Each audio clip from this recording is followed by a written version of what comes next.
கல்வி தொலைக்காட்சி வழியாக மாணவர்களை சந்திப்பதில் மிக்க மகிழ்ச்சி அடைகின்றேன். இப்பொழுது நாம் 12ஆம் வகுப்பில் திடநிலைமை என்ற பாடத்தை பற்றி தெரிந்து கொள்ள ஆசைப்படுகின்றோம். மாணவர்கள் வேதியியல் என்றவுடனே ஒரு கசப்பாகத்தான் இருக்கும். ஆனால் மிக எளிதான பாடம். சிறிதளவு ஆர்வமாக இருந்தால் நிச்சயமாக வேதியியல் பாடத்தில் நாம் அதிக மதிப்பெண்களை பெற முடியும். அதில் முக்கியமாக வேதியியலில் 3 பிரிவுகள் உள்ளன. இயற்பியல் வேதியியல், கனிம வேதியியல், கரிம வேதியியல் என்று 3 பிரிவுகளாக பிரிக்கப்பட்டுள்ளன. இன்று நாம் பார்க்கக்கூடிய திடநிலைமை என்ற பாடமானது இயற்பியல் வேதியியலில் வரக்கூடிய ஒரு அமைப்பாகும். பருப்பொருட்கள், அதாவது நாம் இயற்கையில் காணக்கூடிய பொருட்கள் பார்த்தீர்கள் என்றால் 3 நிலைகளில் காணப்படுகின்றது. திட, திரவ, வாயு நிலைகளில் உள்ளன. இதில் பெரும்பாலானவை திடநிலைகளில் உள்ளன. நாம் பார்க்கக்கூடிய அன்றாடம் பயன்படுத்தக்கூடிய பொருட்கள் பலவற்றை சொல்லலாம். டேபிள் ஆகட்டும், சேர், எத்தனையோ பொருட்களை சொல்லும் பொழுது அனைத்துமே திடநிலையில் இருக்கக்கூடிய பொருட்களை தான் நாம் பயன்படுத்துகிறோம். இதில் பல்வேறு வகைகள் உள்ளன, பண்புகள் உள்ளன, அமைப்புகள், இவற்றையெல்லாம் பற்றி தெரிந்து கொள்வது, இவற்றில் அந்த திடப்பொருள் உள்ள குறைபாடுகளை பற்றி தெரிந்து கொள்வது, அவற்றுடைய பயன்கள் என்ன என்று தெரிந்து கொள்வது தான் இந்த பாடத்துடைய முக்கிய நோக்கமாகும். திரவ நிலையில் உள்ள பொருட்களை பற்றி நமக்கு தெரியும்.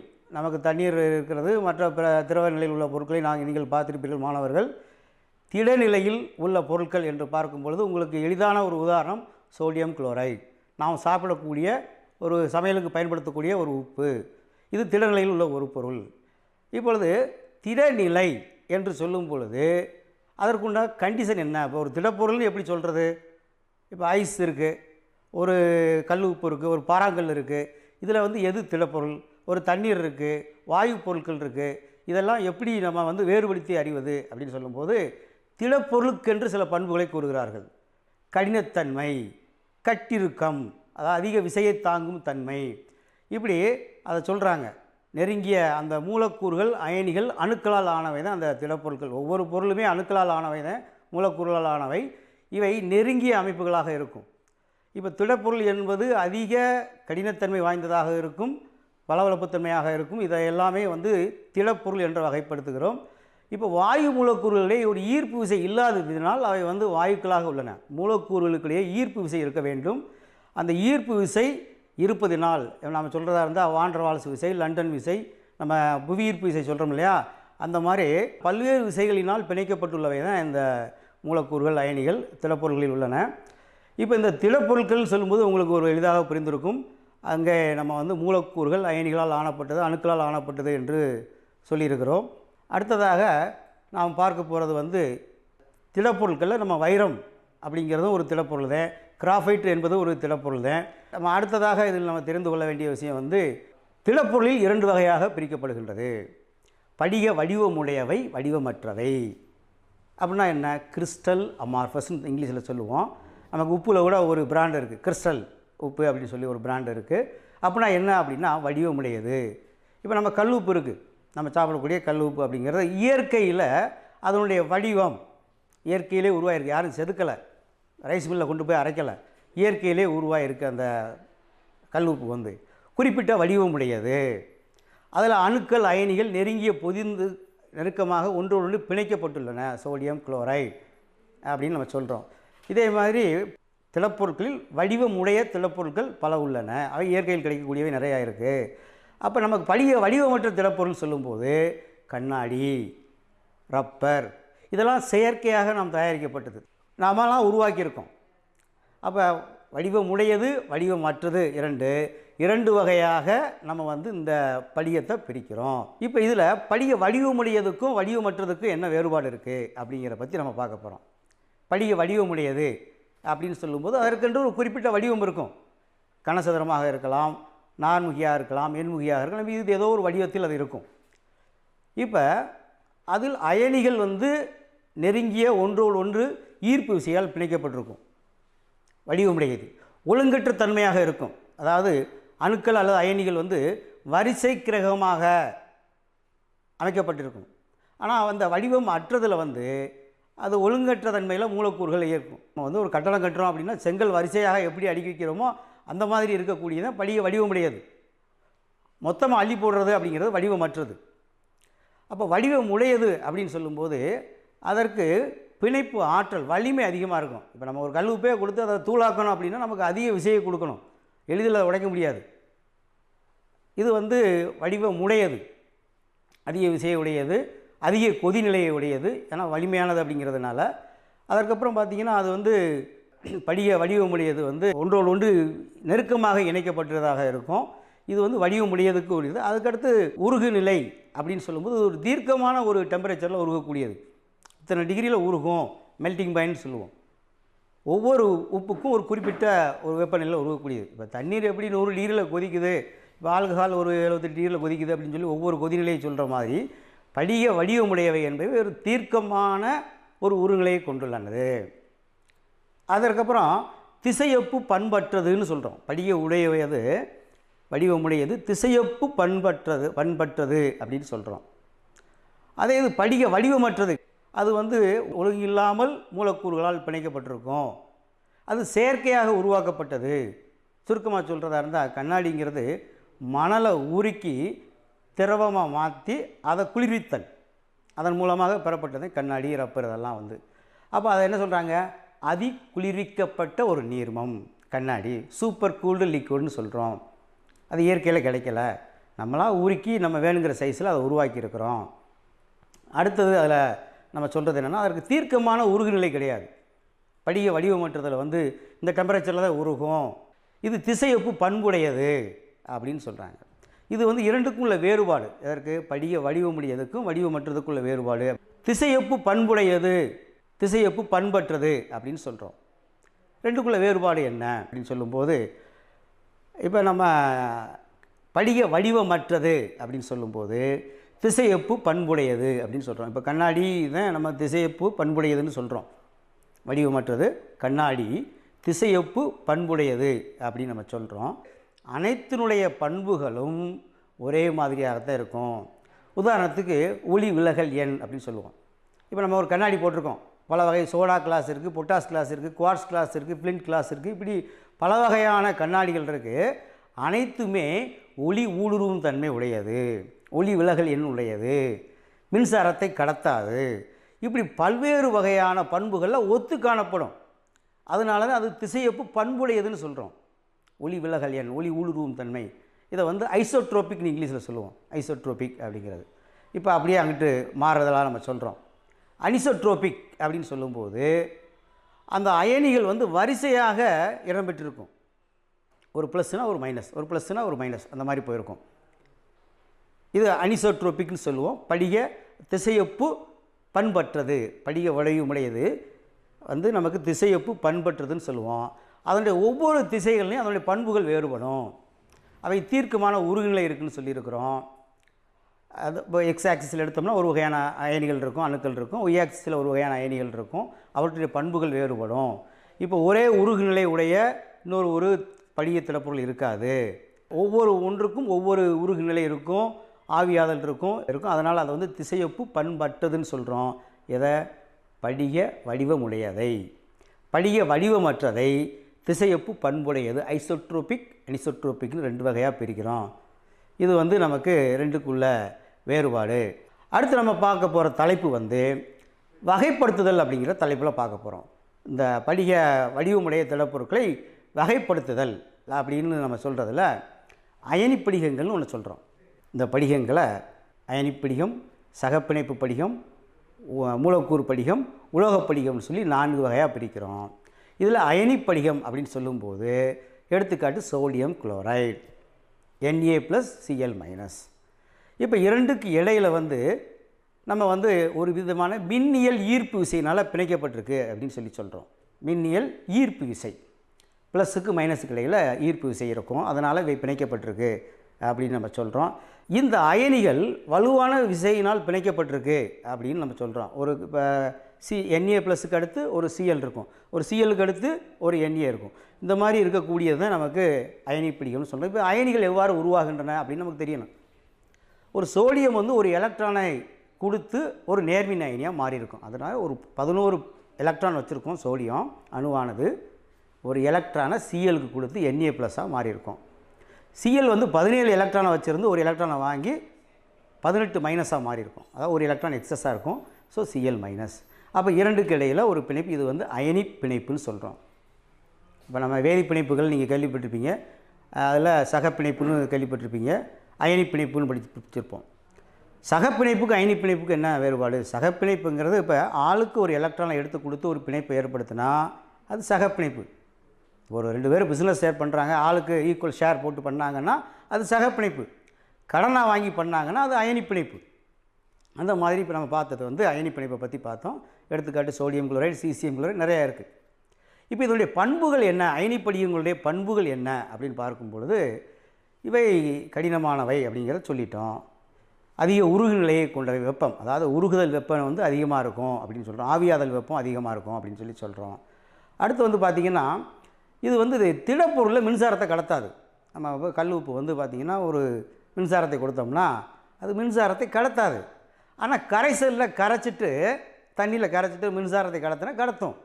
என்ன காரணம்? திடப்பொருளாக இருக்கும்போது அந்த படிகத்தில் அந்த அயனிகள் இறுக்கமாக பிணைக்கப்பட்டுள்ளன, அது இடம் நகர முடியாது. கரைசலில் கரைச்சிட்டோம்னா அயனிகள் தனித்தனியாக பிரிய ஆரம்பிச்சிடும். அப்போ நம்ம நேர்மின்வாய் எதிர்மின்வாயை கொடுக்கும் பொழுது அந்த Na+ ஆனது எதிர்மின்முனையை நோக்கி நகரும், Cl- ஆனது நேர்மின்முனையை நோக்கி நகரும்.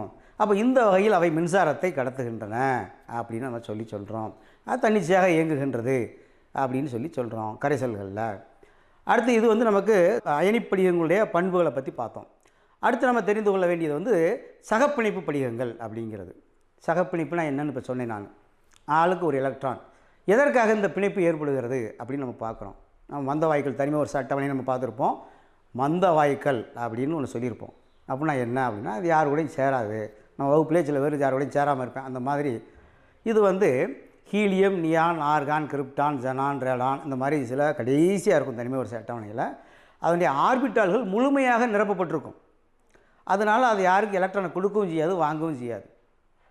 இப்போ நம்ம கழுத்து வரைக்கும் சாப்பிட்டோம், இதுக்கு மேலே சாப்பிட முடியாது அப்படிங்கிற சூழ்நிலை வர்ற மாதிரி அந்த மந்த வாயுக்கள் முழுமையாக நிரப்பப்பட்டிருக்கிறதுனால எலக்ட்ரானை வாங்காது. அப்போ மற்ற தனிமங்கள் அந்த அமைப்பை பெறுவதற்காக, இப்போ 11 எலக்ட்ரான் வச்சுருக்கு சோடியம், 10 உள்ளது நியான். அப்போ ஒரு எலக்ட்ரான் யாருக்காவது கொடுக்கணும்னு நினைக்கும், கொடுத்து 10 மாறும்னு நினைக்கும். அப்போ இவ்வாறு எலக்ட்ரான்களை இழந்தோ அல்லது ஏற்றோ ஒரு நிலையான அமைப்பை பெறுவதற்காக நடைபெறக்கூடியதான் வேதி பிணைப்புகள். அப்போ சகப்பிணைப்பில் ஆளுக்கு ஒரு எலக்ட்ரானை கொடுத்து ஒரு பிணைப்பை ஏற்படுத்திக்கிட்டோம்னா இது வந்து நம்ம சகப்பிணைப்புன்னு சொல்லிடுறோம். ஈக்குவல் ஷேரிங் ஆஃப் எலக்ட்ரான்னு சொல்லுவோம். அயனி பிணைப்புன்னு நான் என்ன சொன்னேன், ஒரு எலக்ட்ரானை கடனாக கொடுத்துட்டு அது அயனி பிணைப்பு.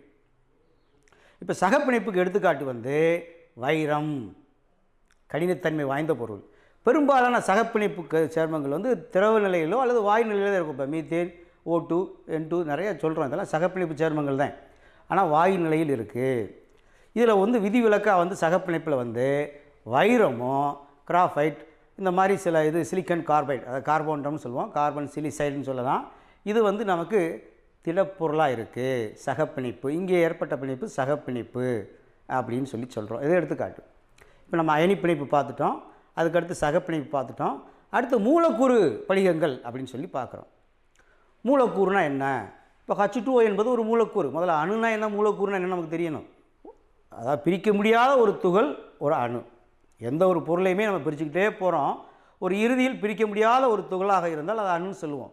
ஒன்றுக்கு மேற்பட்ட அணுக்கள் சேர்ந்துட்டு அதுக்கு பேர் மூலக்கூறுன்னு சொல்லுவோம். இப்போ H என்பது அணு, H2 என்பது மூலக்கூறு. இப்போ NH3 அமோனியா அப்படிங்கிறது ஒரு மூலக்கூறு. இப்போ இந்த மூலக்கூறுகளுக்கு படிகம், மூலக்கூறு படிகம் அப்படின்னு சொல்கிறப்ப நாப்தலின் அந்த உருண்டை பார்த்துருக்குறோம். இது ஒரு மூலக்கூறு, இது ஒரு படிகம். ஆந்த்ரசின் அப்படின்னு ஒரு படிகம் இருக்குது. திட நைட்ரஜன் இருக்குது, ஆக்சிஜன் இருக்குது. இந்த மாதிரி சில பொருட்கள், கார்பன் டை ஆக்சைடு இருக்குது. வாயுக்களை திரவமாக்கலாம், திரவமாக்கலாம். நம்ம சென்ற வருடத்தில் பார்க்கும்பொழுது வாயு நிலைமையில் வாயுக்களை திரவமாக்கலாம் அப்படின்லாம் நம்ம படிச்சிருப்போம். இன்னும் நம்ம வெப்பநிலையை குறைக்கும் பொழுது அந்த வாயுக்கள் திண்மமாகவும் மாறும். இப்போ இந்த மூலக்கூறு படிகத்தில் 3 வகையாக சொல்கிறோம். முனைவற்ற மூலக்கூறு படிகம், முனை உள்ள மூலக்கூறு படிகம், ஹைட்ரஜன் பிணைப்பு உள்ள ஒரு படிகம் அப்படின்னு 3 வகையாக பிரிக்கிறோம். முனைவற்ற, முனை உற்ற, ஹைட்ரஜன் சொல்கிறோம். இப்போ முனைவற்ற படிகம்னு சொல்லும்போது என்ன சொல்கிறோம் அப்படின்னா, எடுத்துக்காட்டு வந்து நாப்தலின் அப்படின்னு சொல்கிறோம். நீங்கள் இந்த படத்தில் பார்க்கலாம். நாப்தலீன் அப்படின்னு சொல்லும்போது அந்த பென்சின் வளையம் இருக்கும், நாப்தலீன், ஆந்த்ரசின் அந்த மாதிரி இருக்குது. இதற்கு வந்து முனைனா என்ன, பாசிட்டிவ் நெகட்டிவ் 2 முனைகள் இருப்பது. இங்கே அந்த முனை கிடையாது, அதனால் இதை முனையொற்ற மூலக்கூறுன்னு சொல்கிறோம். இங்கே இருக்கக்கூடிய விசை வந்து லண்டன் விசை. இதனால் இந்த மூலக்கூறுகள் பிணைக்கப்பட்டிருக்கு, லண்டன் விசையினால் ஒன்றோடு பிணைக்கப்பட்டிருக்குன்னு சொல்கிறது தான் இந்த முனைவற்ற மூலக்கூறு படிகங்கள் நம்ம சொல்கிறோம். அடுத்து பார்க்கக்கூடியது வந்து முனை உள்ள மூலக்கூறு படிகம்னு சொல்லும்போது கார்பன் டை ஆக்சைடு, திண்ம கார்பன் டை ஆக்சைடு சொல்லுவோம். அது அப்படின்னா எப்படி வாயுக்களை எப்படி திரவமாக்கலாம், நம்ம படிச்சிருக்கிறோம். வாயுக்களை திரவமாக்க முடியும். இன்னும் வெப்பநிலையை குறைக்கும் பொழுது அது திண்ம நிலையை அடையக்கூடியது. இதில் வந்து பார்த்திங்கன்னா 2 முனைகள் இருக்கும். 2க்கு டைப்போல் இன்ட்ராக்ஷன் சொல்லுவோம். இருமுனை ஈர்ப்பு விசை அப்படின்னு சொல்லுவோம். ஒரு ப்ளஸ்ஸு ஒரு மைனஸை ஈர்த்திருப்பது. அதாவது ஒரு மூலக்கூறு இப்படி இருக்குது, பக்கத்தில் ஒரு மூலக்கூறு இருக்குது, 2க்கு இடையில் இருமுனை ஈர்ப்பு விசைன்னு சொல்லுவோம். இங்கிலீஷில் சொல்கிறதா டைப்போல் 2 முனைகள் இருக்கிற ஈர்ப்பு விசையினால் இவை பிணைக்கப்பட்டிருக்கும் ஒன்றோடு ஒன்று. இது முனைவுற்ற ஒரு மூலக்கூறு படிகமாகும். நம்ம சொல்கிறது வந்து திண்ம கார்பன் டை ஆக்சைடை பற்றி சொல்லியிருக்கிறோம். அதுக்கப்புறம் அமோனியா, திண்ம அமோனியா, அது வாயுக்களை திரவமாக்கலாம். நம்ம வந்து ஜூல் தாம்சன் விளைவுப்படி வாயுக்களை திரவமாக்கலாம்ங்கிற பற்றி பேசியிருப்போம். அடுத்ததாக சொல்லக்கூடியது ஹைட்ரஜன் பிணைப்பு உள்ள படிகம். 3வதாக மூலக்கூறு படிகத்தில் சொல்கிறது ஹைட்ரஜன் பிணைப்பு உள்ள படிகம். இப்போ இதுக்கு முன்னாடி நம்ம என்ன தெரிஞ்சுக்கணும், ஹைட்ரஜன் பிணைப்புனா என்னன்னு நமக்கு தெரியணும். இப்போ சாதாரண சகப்பிணைப்பை சொன்னால், அயனி பிணைப்பை சொன்னோம். ஹைட்ரஜன் பிணைப்புனா என்ன அப்படின்னு சொல்லும்போது, இப்போ ஒரு நீர் மூலக்கூறு இருக்குது, அதாவது HOH, இது வந்து ஒரு நீர் மூலக்கூறு. அடுத்த ஒரு நீர் மூலக்கூறு இப்படி இருக்குது, HOH. இப்போ இந்த ஆக்சிஜன் இந்த ஹைட்ரஜனுடன் ஒரு பகுதி பிணைப்பை ஏற்படுத்துவது, இந்த ஆக்சிஜன் இந்த ஹைட்ரஜனுடன் ஒரு பகுதி பிணைப்பை ஏற்படுத்துவதைத்தான் நம்ம ஹைட்ரஜன் பிணைப்புன்னு சொல்கிறோம். மூலக்கூறுகள் ஹைட்ரஜன் நீர் மூலக்கூறு தனித்தனியாக இருக்கணும். ஆனால் இந்த ஆக்சிஜன் வந்து அதிக எலக்ட்ரான் கவர்தல் இருக்கிறதுனால அடுத்த மூலக்கூறில் உள்ள ஹைட்ரஜனோட ஒரு பிணைப்பை ஏற்படுத்துது. அப்போ என்ன நடக்குது, இந்த மூலக்கூறுக்கு அந்த மூலக்கூறுக்கு இடையில் ஒரு பிணைப்பு ஏற்படுது. இது ஹைட்ரஜன் பிணைப்பு. இயற்கையில் இருக்கக்கூடிய உயிரினங்கள் அனைத்துலேயுமே இந்த ஹைட்ரஜன் பிணைப்பு இருக்குது. இது இல்லைன்னா உயிரினங்களே கிடையாது. அந்த அளவுக்கு இந்த ஹைட்ரஜன் பிணைப்பு வலிமையானது. அதனால் நீருடைய கொதிநிலை அதிகமாக இருக்குது. இப்போ நம்ம அடுத்ததில் என்ன சொல்கிறோம், இந்த பனிக்கட்டி வந்து இதற்கு உதாரணமாக சொல்கிறோம். இந்த ஹைட்ரஜன் பிணைப்பு உள்ள சேர்மத்திற்கு படிகத்திற்கு உதாரணம் யூரியா, அதுக்கப்புறம் குளுக்கோஸ், ஐஸ், இதெல்லாம் வந்து நமக்கு ஹைட்ரஜன் பிணைப்பு உள்ள ஒரு வடிகம் என்று சொல்கிறோம். இப்போ நம்ம என்ன பார்த்துருக்குறோம், அந்த படிகங்களில் அயனி படிகங்கள்னு சொன்னோம், சகப்பிணைப்பு படிகங்கள்னு சொன்னோம். அடுத்து மூலக்கூறு படிகங்களில் 3 வகை இருக்குதுன்னு சொல்கிறோம். என்னென்ன 3 வகை, ஒன்று முனைவுற்ற ஹைட்ரஜன் பிணைப்பு. அப்போ நம்ம படிக்கும் போதேப்பா தனித்தனியாக படிக்கணும். எடுத்தோடனே ஒரு பாடத்தை முழுசாக நம்ம வந்து படிச்சிட முடியாது. முதல்ல என்ன, நம்ம திடப்பொருள்லாம் என்னன்னு பார்த்தோம். திடப்பொருளாக வடிவமுடையது வடிவமற்றதுன்னு வேறுபாடை பார்த்தோம். அதற்கடுத்து வந்து அந்த வடிவமுடையது வடிவமற்றதுக்கு அடுத்து திசையொப்பு பண்புடையது திசையொப்பு பண்பற்றதை பற்றி பேசினோம். அடுத்தது படிகங்களுடைய வகைகள்னு பார்த்துக்கிட்டே வந்தோம். இப்போ நம்ம கடைசியாக வந்து பார்த்துருக்கிறது ஹைட்ரஜன் பிணைப்பு வடிகம்னு பார்த்துருக்குறோம். அடுத்து நம்ம பார்க்க போகிறது உலோக படிகங்கள். உலோகம்னா உனக்கே தெரியும், நம்ம வீட்டில் இருக்கக்கூடிய இரும்பு கம்பி, தங்கச் செயின், இது எல்லாமே வந்து உலோகங்களானது. இரும்பு, காப்பர், ஜிங்கு, நிக்கல், பிளாட்டினம், இப்படி பல வகையான உலோகங்கள் இருக்குது. இப்போ ஒரு இரும்பு கம்பி எடுத்தோம்னா வரிசையாக இரும்புகள் தான் இருக்கும், அதில் போய் தங்கம் இருக்காது. அப்போ இது ஒரு உலோக படிகம் தான். ஏன்னா நம்ம படிகம்னா என்னன்னு உலோகம்னா என்னென்னு சொல்லியிருக்கோம், அதாவது திடப்பொருள் என்பது கடினத்தன்மை, கட்டிருக்கும், விசையை தாங்கும் தன்மை அப்படின்னு சொல்லியிருக்கிறோம். ஃபோர்ஸ் கொடுக்குறோம், அது தாங்கக்கூடிய தன்மை இருக்கணும். இதுதான் வந்து திடப்பொருளுடைய பண்புகள். அப்போ இந்த உலோகத்திற்கும் இருக்குது. இப்போ இது எப்படி சார் இங்கே இருக்குது உலோக படிகங்கள் அப்படின்னு சொல்லும்போது, இங்கே நேர்மின் அயனிகளாக இருக்குது அப்படின்னு சொல்கிறோம். இந்த உலோகங்கள் நேர்மின் அயனிகளாக உள்ளன, அவற்றுக்கிடையே வந்து எலக்ட்ரான்கள் உள்ளன. நேர்மின் அயனினா பக்கத்தில் அப்போ அதனுடைய எலக்ட்ரான்கள் இருக்கும். 2க்கு இடையில் வந்து எலக்ட்ரானுக்கும் இந்த நேர்மின் அயனிக்கும் ஒரு ஈர்ப்பு விசையினால் இவை பிணைக்கப்பட்டிருக்கு உலோகங்கள். இவை சிறந்த மின்சாரத்தை கடத்தக்கூடியவை, வெப்பத்தை கடத்தக்கூடியவை. மற்ற சகப்பிணைப்பு சேர்மங்கள்லாம் பார்த்திங்கன்னா மின்சாரத்தை கடத்தாது, வெப்பத்தை கடத்தாது. சிறிதளவு கடத்தலாம். அப்போ சகப்பிணைப்பாகட்டும் அயனி பிணைப்புகள் வந்து நான் ஏற்கனவே சொல்லிட்டேன், திடநிலையில் மின்சாரத்தை கடத்தாது, ஆனால் திரவ நிலையில் மின்சாரத்தை கடத்தும்.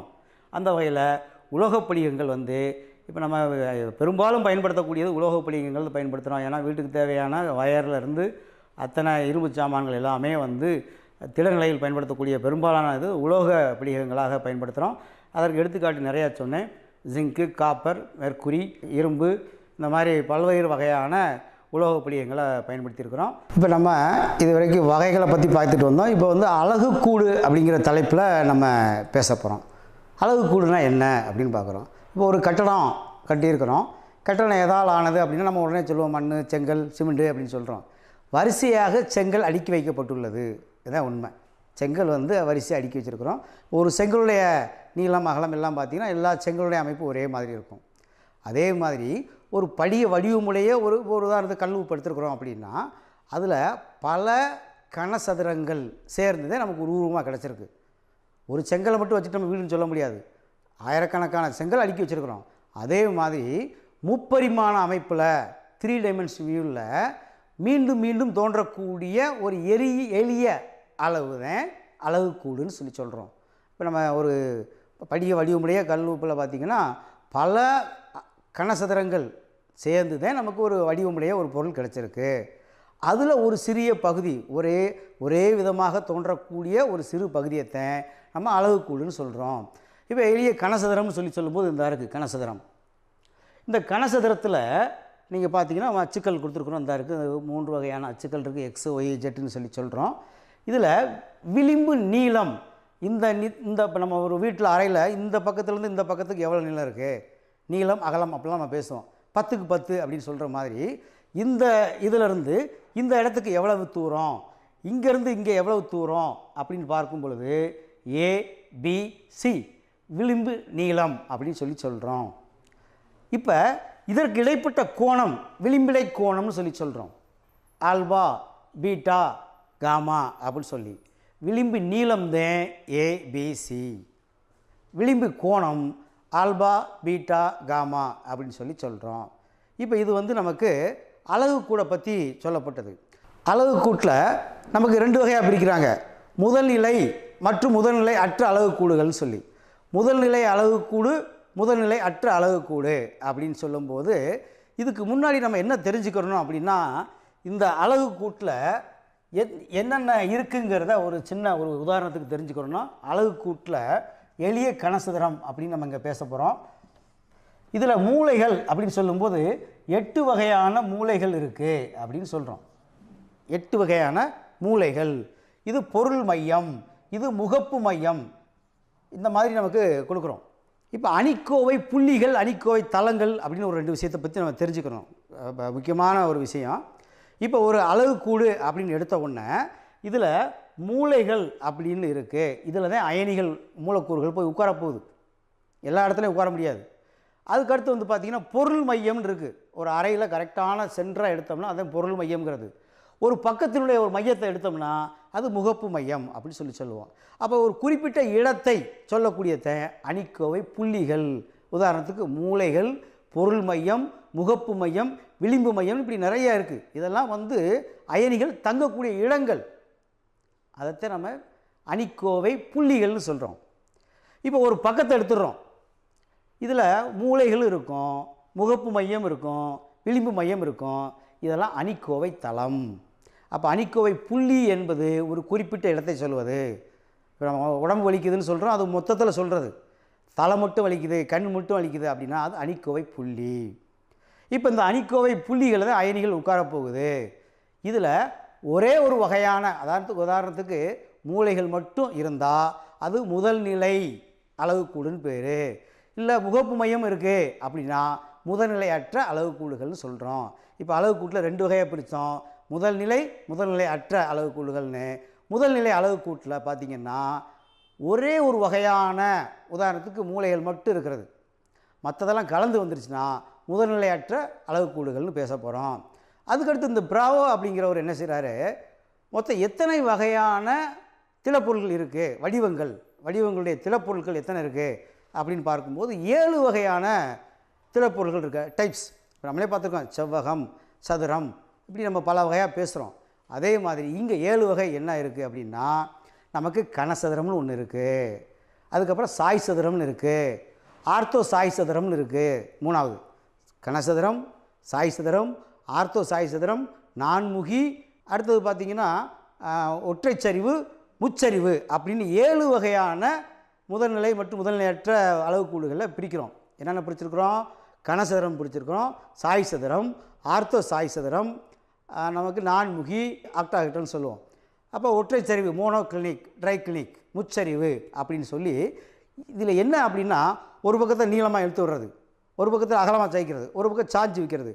இந்த மாதிரி ஒரு கனசதுரத்தில் நம்ம ஒவ்வொரு பக்கமாக இழுத்து பார்க்குறது அந்த மாதிரி இருக்கும். இப்போ இதனால் என்னன்னா, இந்த நீளம் மாறுபடும், பிணைப்பு கோணம் மாறுபடும், அப்போ அந்த உருவமே மாறுபடும், வடிகத்தினுடைய உருவமே மாறுபடும். இந்த 7 வகை இருக்குது. இந்த ப்ரோவோங்கிற நினைச்சார் 7லிருந்து 14 வகையான, அடுத்ததில் பார்த்திங்கன்னா 7லிருந்து 14 வகையான உட்பிரிவுகள் இருக்குங்கிறத சொல்கிறாரு. இப்போ நமக்கு 7ங்கிறது முதன்மையானது. அடுத்து நம்ம பார்க்கறது வந்து ப்ரோவோ வந்து 14 வகை இருக்குது அப்படின்னு சொல்லி சொல்கிறாரு. இப்போ நமக்கு ப்ரோவோ என்ன சொல்கிறாரு, 7 வகை அப்படின்னு சொல்லி பேசணும். அந்த 7 வகையில் பல்வேறு வகைகள் இருக்குது, அதில் 14 வகை பிரிவுகள் இருக்கலாம் அப்படின்னு சொல்கிறாரு. இப்போ இதில் என்ன தெரிஞ்சுக்கிறோம் அப்படின்னா, நீங்கள் இந்த படத்தை பார்க்கலாம். அந்த படத்தில் வந்து பார்த்திங்கன்னா 14 வகையான உட்பிரிவுகள் இருக்குது. இதில் பிணைப்பு கோணம் மாறுது, நீளம் மாறுது, அதனுடைய வடிவங்கள் எல்லாமே மாறுது. இப்போ இது வரைக்கும் உள்ளது நம்ம பார்த்துருக்கோம். இப்போ இந்த பாடத்தில் என்ன பார்த்துருக்குறோம் அப்படின்னா, படிகம், அதாவது நமக்கு திடப்பொருள்னால் என்னன்னு முதல்ல சொன்னோம், விளக்கம். கடினத்தன்மை, கட்டிருக்கம், விசையை தாங்கும் தன்மை, இதெல்லாம் நம்ம சொன்னோம். அதற்கப்புறம் வந்து அதில் 2 வகை இருக்குதுன்னு சொல்லி கொண்டு போகிறோம். படிக வடிவமுடையது, வடிவமற்றது அப்படின்னு சொல்லி அதுக்கு வேறுபாடு பார்த்தோம். அதுக்கப்புறம் திசையப்பு பண்புடையது, திசையப்பு பண்பற்றதுன்னு சொல்லி கொண்டு போகிறோம். அடுத்து படிகங்களுடைய வகைகள் அப்படின்னு சொல்லும்போது அயனி படிகம், சகப்பிணைப்பு படிகம், மூலக்கூறு படிகம், உலோகப் படிகம் அப்படின்னு சொல்லி கொண்டு போகிறோம். சகப்பிணைப்பு படிகம் பார்த்துட்டு அதுக்கப்புறம் மூலக்கூறு படிகம் பார்க்கும்போது அதில் 3 வகையான மூலக்கூறு படிகங்களை பற்றி பேசணும். என்னென்ன சொல்லியிருந்தோம்? மூலக்கூறில் முனைவற்றது, முனைவுற்றது, ஹைட்ரஜன் பிணைப்புன்னு சொல்லி சொன்னோம். அதற்கு அடுத்து நம்ம பார்த்தது வந்து அலகுக்கூடை பற்றி பேசணும். உலோகப் படிகம் பார்த்துட்டு அலகுக்கூடுனா என்னன்னு சொல்லி சொன்னோம். அலகுக்கூடுனா என்ன சொன்னேன்? முப்பரிமாண அமைப்பில் மீண்டும் மீண்டும் தோன்றக்கூடிய ஒரு எளிய அமைப்பு. உதாரணத்துக்கு செங்கல், கட்டடங்கிறது நம்ம ஒரு படிகம், செங்கல் என்பது ஒரு அலகுக்கூடு. இப்போ அதற்கு அடுத்து என்ன சொன்னால், அலகுக்கூட்டு அந்த ஏபிசி என்பது இப்போ நம்ம விளிம்பு நீளம்னு சொன்னோம். ஆல்வா பீட்டா காமா என்பது ஒரு கோணம், விளிம்பிடை கோணம் அப்படின்னு சொல்லி சொன்னோம். அதில் நமக்கு 7 வகையான அமைப்புகள் இருக்குதுன்னு சொல்லி சொன்னோம். ப்ரோவோ வந்து என்ன சொல்கிறார், 7ல் 14 இருக்குதுன்னு சொல்கிறாரு. இதுதான் நம்ம இந்த வகுப்பில் நாம் தெரிந்து கொண்ட ஒரு விஷயம். இப்போ இதுவரை இந்த திடநிலைமை என்ற ஒரு பாடத்தில் ஒரு பகுதியை நம்ம வந்து பார்த்துருக்குறோம். நிச்சயமாக மாணவர்களுக்கு எளிமையாக புரிந்திருக்கும் என்று நம்புகிறேன். வாய்ப்புக்கு நன்றி, வணக்கம்.